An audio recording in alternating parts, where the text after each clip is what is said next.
We are broadcasting live. I think this is a third night in a row where I'm live streaming.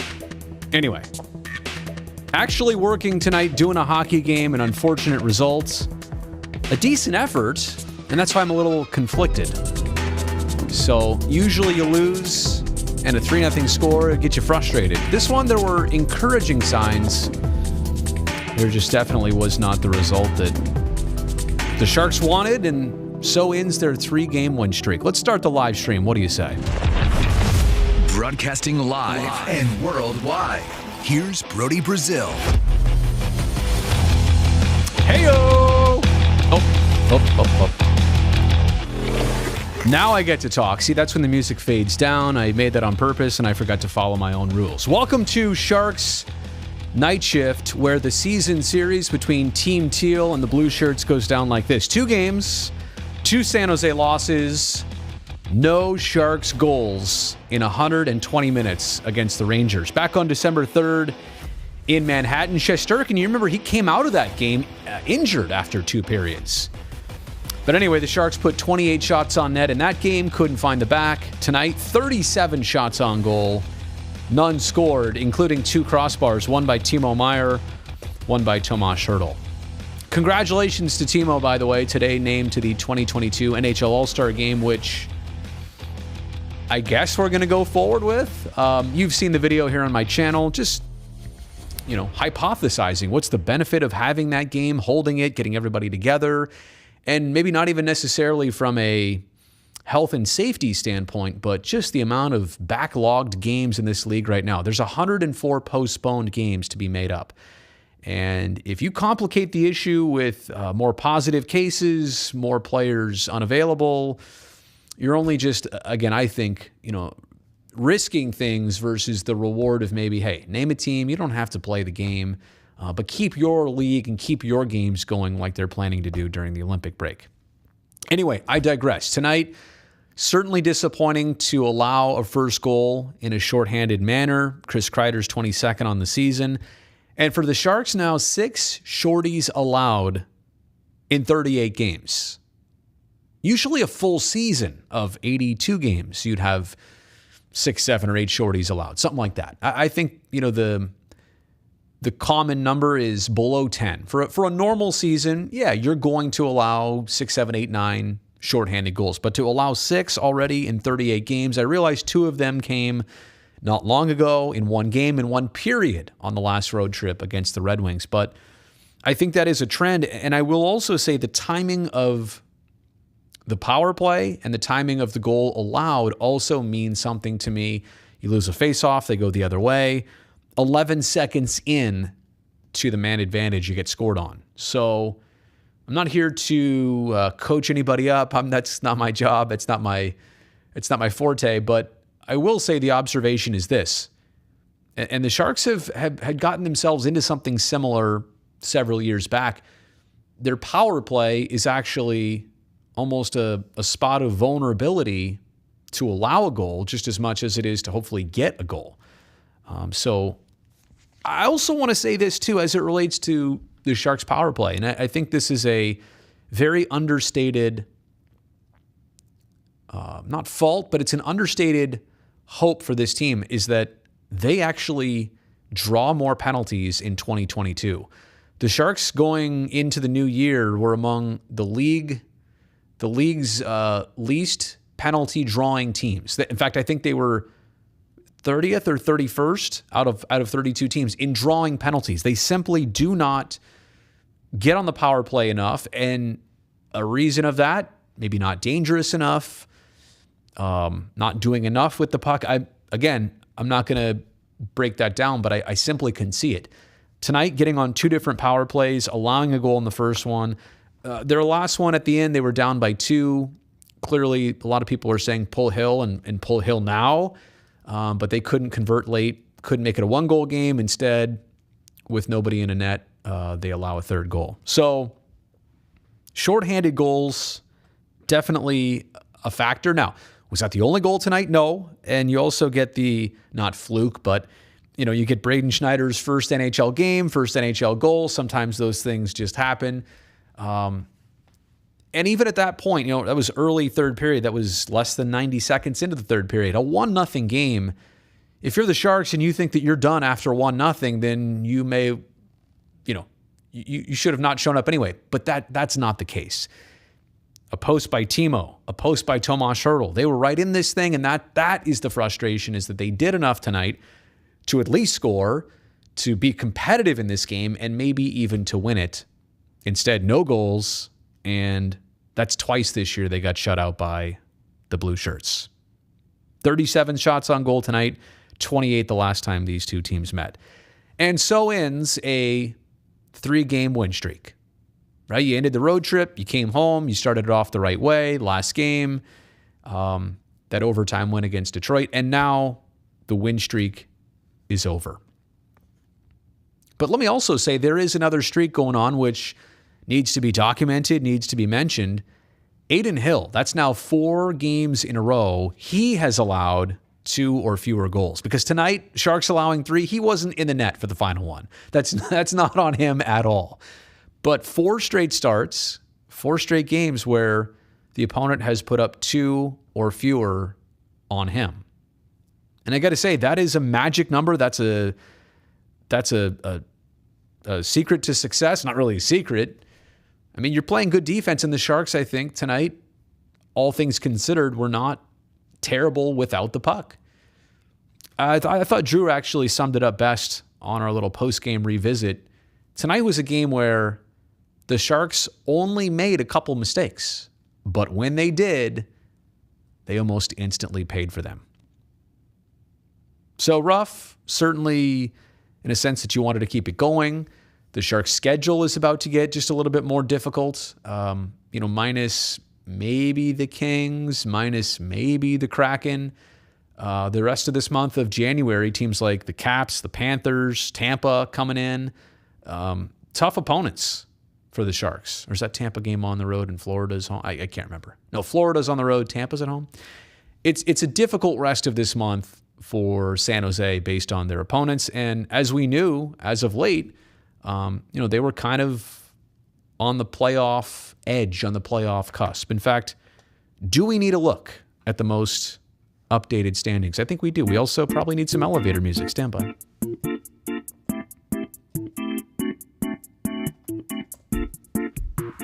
This is elevator music, but if you're listening on like really good headphones or speakers, it's got some bass to it. Kind of feels tropical a little bit too. All right, let's pull this up here. Should we keep the elevator music going while I pull up the standings here? Let's take a look at those Pacific Division standings. Where are the Sharks? How does the playoff picture look? Still in 4th place.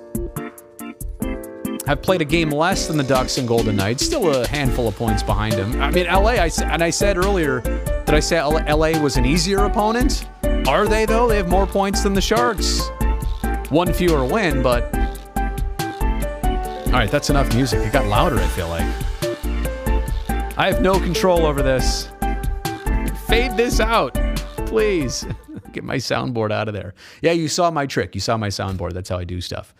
But I guess you do get the last place Kraken. They're at 10 wins in 36 games. That's a whole separate conversation, by the way. I mean, literally look at the last 2 NHL expansion teams. One right there, and kind of as they have been ever since their existence, they've always been near the top of the Pacific. And now look at the Kraken after their first 36 games in this league, 24 points and 10 wins.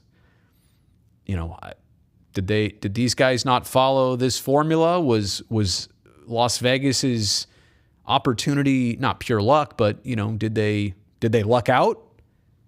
That's an interesting study. I would love to hear what more people think about why Seattle didn't have even a fraction, honestly, of what Las Vegas had in their very first season. These guys went to the Stanley Cup final their very first season, which I realize is abnormal, but Seattle's not going to be a playoff team, certainly, the way this year is going. So, look, what more can I say after this game, after this loss, 38 games in? What's also crazy is that by next week, we're going to be at the halfway point of this hockey season next week.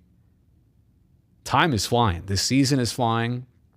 I like the fact that the Sharks are still 2 points out of a playoff spot right now, halfway through the season, essentially, almost. But maintaining, let me just go back to this, maintaining this like through the rest of January. I mean, if they're still hovering, top half of these standings, that's something to be recognized, and that's going to give you a more solid picture that maybe they can get the playoff thing done this season.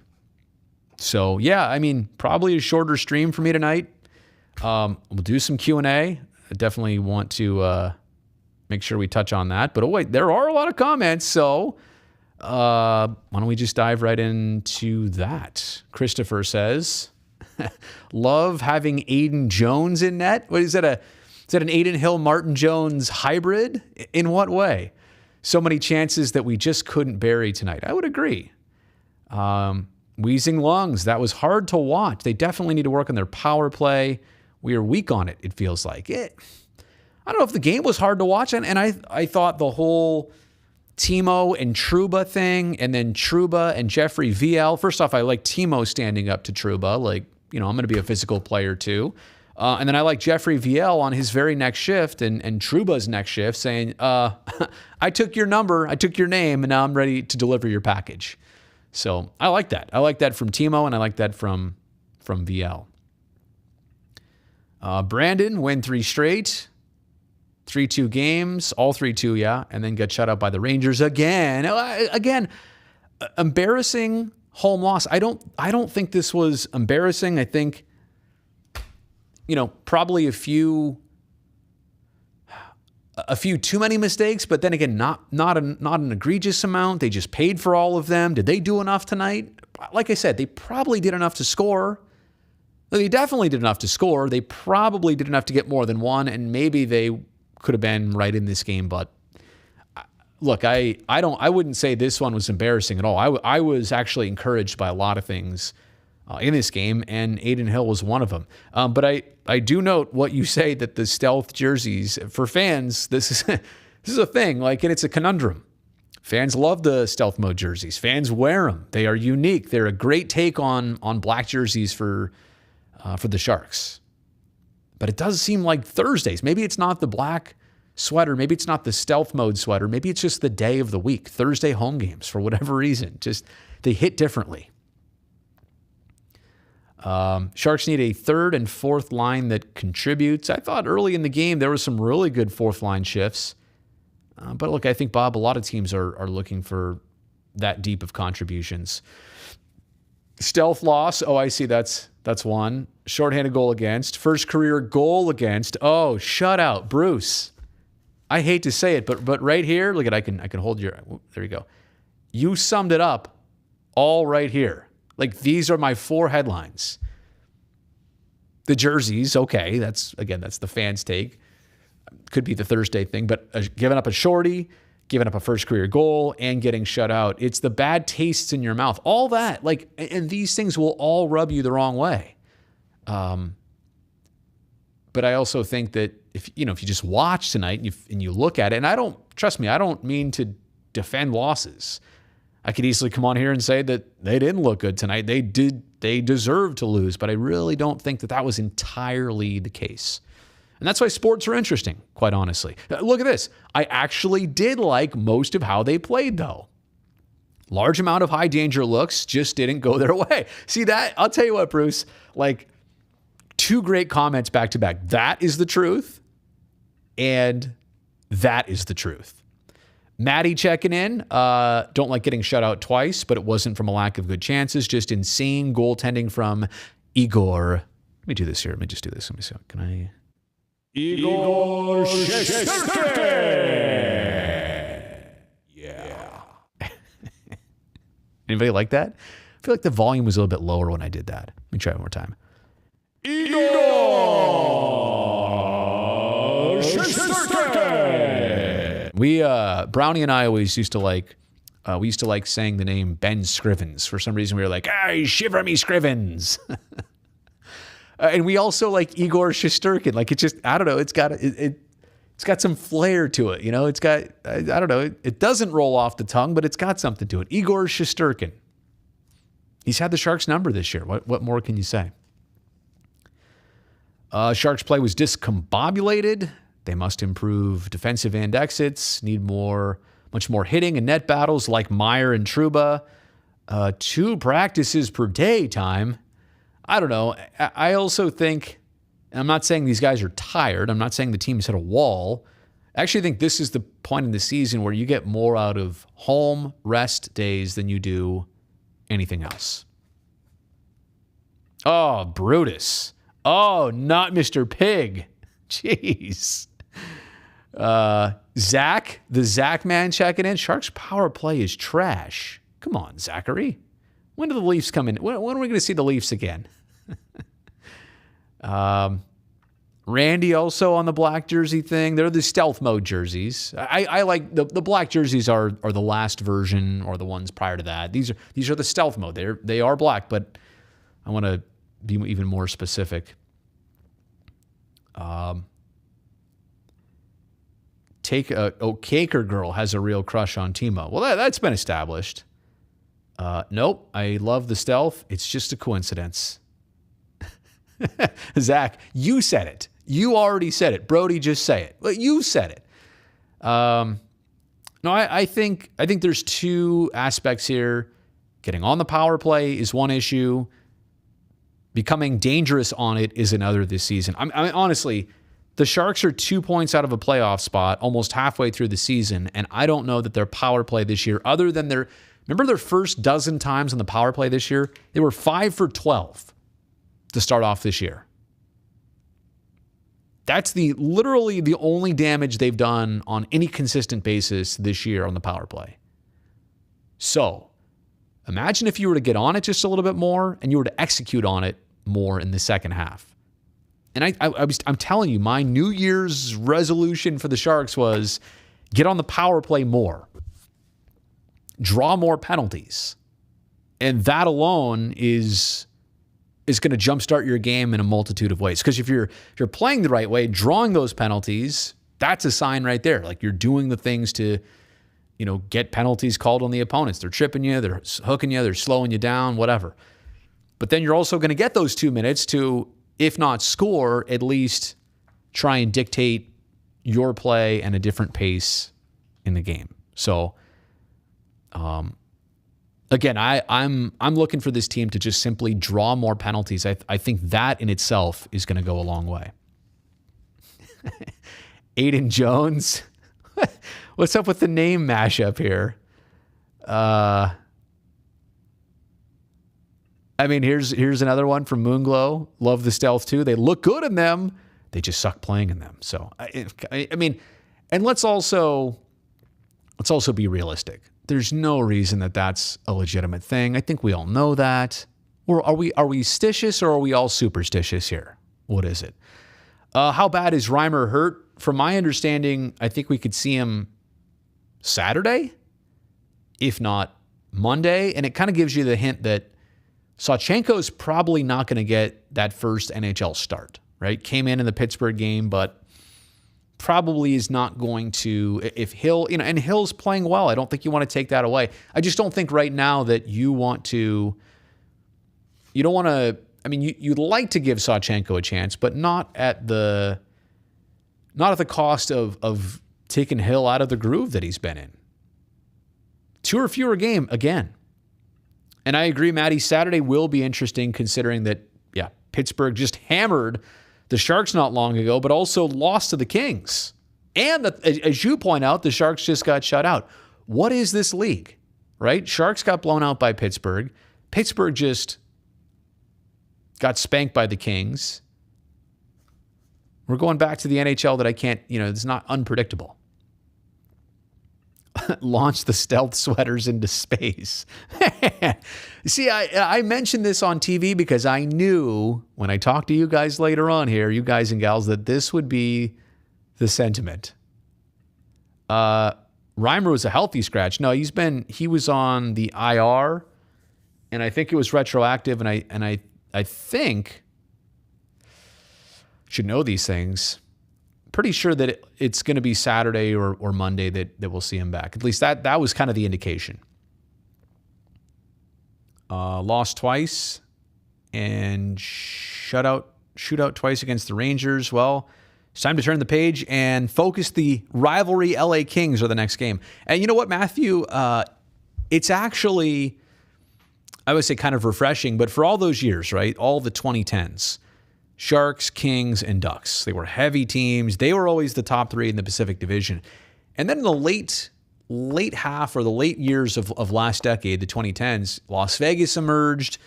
Sharks and Las Vegas were kind of the rivalry. The Kings and Ducks fell by the wayside in terms of being competitive. And then the Sharks kind of fell off the map in 2020. So now you have all three of those teams reestablishing and reemerging. And I do feel like, if maybe the Sharks and Las Vegas are just not rivals because they're not, at that same footing right now, that maybe the old LA Kings are the San Jose Sharks' new rivals all over again. That's kind of a good question, actually. Who are the Sharks' rivals right now in this moment? I can't say it's the Golden Knights anymore. I don't think it was last year, and certainly not this year so far. You've got to be neck and neck with each other for it to be a rivalry. But I think it can be the Ducks, and I think it can be the Kings all over again. We could have the whole California swing. Reimer is on IR on a day-to-day basis. Yeah, lower body. And Maddie, that's the accuracy right there. That it had started earlier than most people knew about. It wasn't as serious as most people thought. Usually a trip to the IR is, a big deal. But in this case, expecting him back. Merkley always getting compliments. I always like to see it. Bruce wants to see a Sawchenko start. Again, I do too, but Adin Hill, 4 straight games, 4 straight starts, 4 straight 2 or fewer performances. Bob feels like he's on hold. Why is that, Bob? Oh, Darius, I always appreciate you in the super chat, and I jumped to your comment because I saw that, so thank you so much. All the super chats here benefit growth of the channel, so I do appreciate that. Stealth jerseys look legit on us regardless of winning or losing. I own 2 of them. One of them is Mario Ferraro. See, so I'm telling you, this is the legitimate conundrum. Fans love them. They do look good. It's just that they are tied with some losses that are unexplainable, unfortunate, disheartening, bad luck. I totally get it. Oh, Bob felt like he was on hold because of the elevator music. Yeah, sorry, I was way behind here. I was way behind in the chat. Look at the fact that I'm talking about elevator music comments. That was so long ago. Going back here, Seattle had different draft rules and made picks that confused the heck out of people. Yeah, and they had the opportunity to literally land on some names that they kind of, I think they surprised some people by not going with. But then again, like when Las Vegas had their draft, did anybody after that draft say, oh my gosh, that's a Stanley Cup final team right there? Nobody said that. That was not a prediction at all. But what people found out was if you have an entire team full of, second line forwards and first and second pair D, like if you have an entire team of that, you've got a deep squad and you're going to be good for a long time. And that's kind of what Las Vegas has turned out to be. I wonder how many losses the losses in the Stealths accounted for. You guys, man. Wow. Caker Girl wants to see Sawchenko. Wheezing Lungs would want to see that. I don't know. I like Hill in there. Terrible Thursdays. Okay. That's probably more realistic. It's a day of the week thing. Let's see here. What else we got? Tepid Thursdays. Moonglow says the whole team needs Mario Ferraro's energy. Bring back the reverse retro or the classic jerseys back. Now, I could go for the classic jerseys. You guys know I could always go there. Caker Girl, the way Hill and Jonesy's play are very similar, so I can totally understand their Aiden Jones. Okay, so it's I didn't know what the reference was earlier. Was it how the Sharks play in front of a goalie? Was it goalie style? I I understand it more now. The Sharks' rivals are the Sharks. It does seem like that sometimes. Definitely does. I would love a Kings rivalry again. It's so much fun to hate on LA. Hello, Nicholas from Gilroy. By the way, can everybody just do me a quick favor? And I'm probably not going to be on here a whole lot longer. Can everybody just jump in from their current location tonight? Tell me where you are streaming this from. I always do get a kick out of it, either across the country, across the state, across the continent. I know we get viewers from Japan here sometimes, where it's already tomorrow afternoon. So if you guys could do me that favor, and actually while you do that, let me give you the elevator music. I do want to play one more thing for you guys. It's here on my channel, but I want to share it with you. Hang on.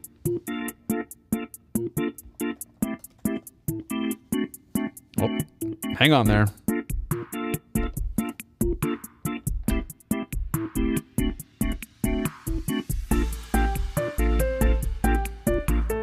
Okay. Oh, I gotta wait for the ad to play. Oh, is the audio also not coming through? All right, give this a second. Hang with me, everybody. I promise this will be worth your time.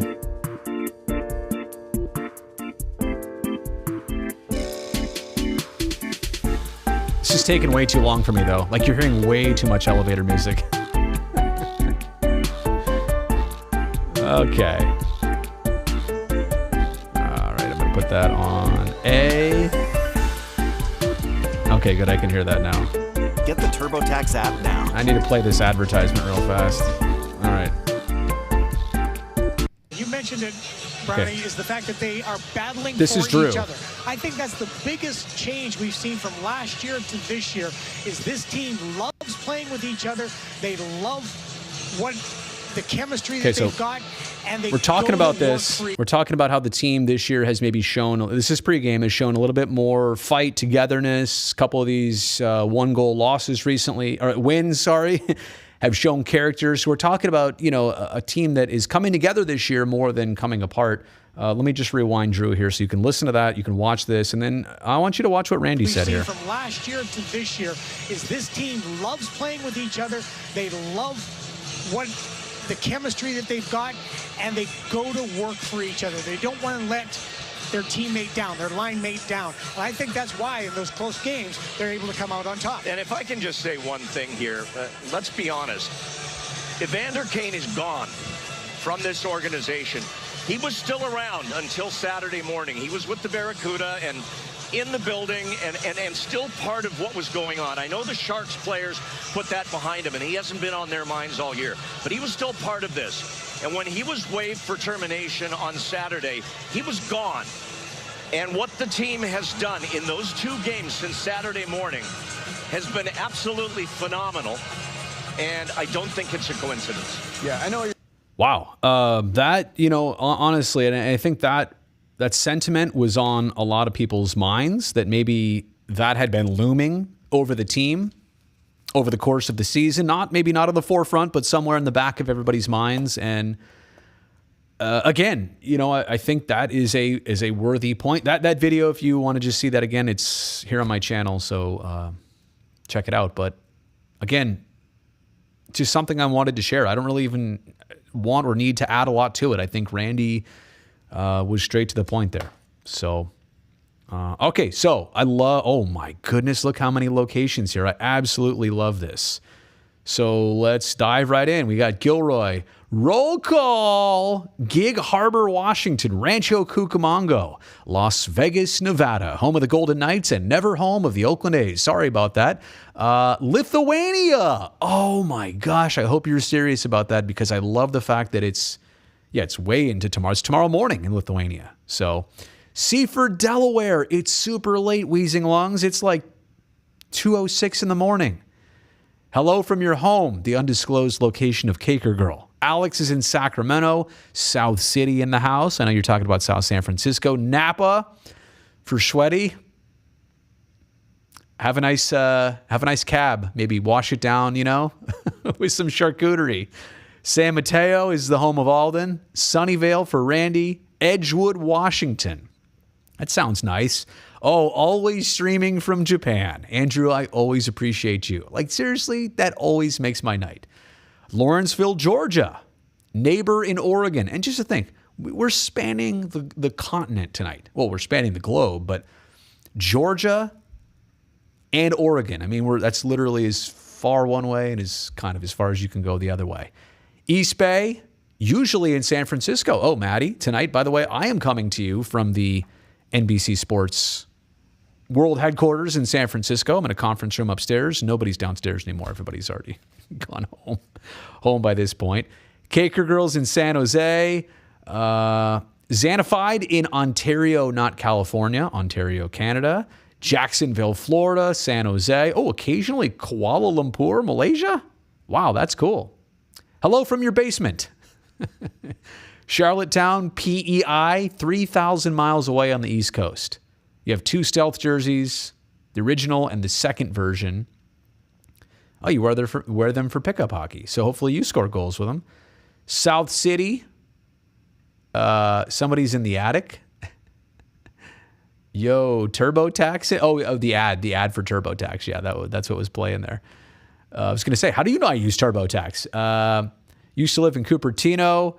Yes, Randy did go savage. Felix, hello. We got to chat, Felix. I know it. I'm behind on that, and I apologize. Yes, we are doing check-in. And hello from Fremont. Eastside, San Jose. You always got to have that. You definitely do. Tirana. I know it's Toronto, but Tirana for Scott. Originally from the East Bay is Bob. Hope the A's stay in Oakland and I get my gondola ride. Bob, you're very well educated on that situation, and I do appreciate that. Patrick said that was a mic drop from Randy. No, honestly, and the look on Drew's face when Randy said that was, we came back to us, and I was like, oh. But again, a deep thought, a very blunt thought, probably not an inaccurate thought. So there you go. I think that's going to do it tonight for Night Shift. Again, one of those games and nights where not totally down on the team, certainly down on the result, down on the shorty, down on getting shut out, down on giving a player his first NHL game and goal. And yeah, so anyway. All right, that's going to do it. Play me out of here with some, can I get the theme music back? Can I say goodbye? Oh, there we go. So let's see. We have tomorrow off, no Sharks game. Maybe I'll do a live stream. Maybe I'll play some FIFA. I have been spending a little bit too much time lately on the Xbox. Now that I got one for Christmas. FIFA, Chell. Yeah, I say Chell now. MLB The Show, my Flight Sim, NHL 94.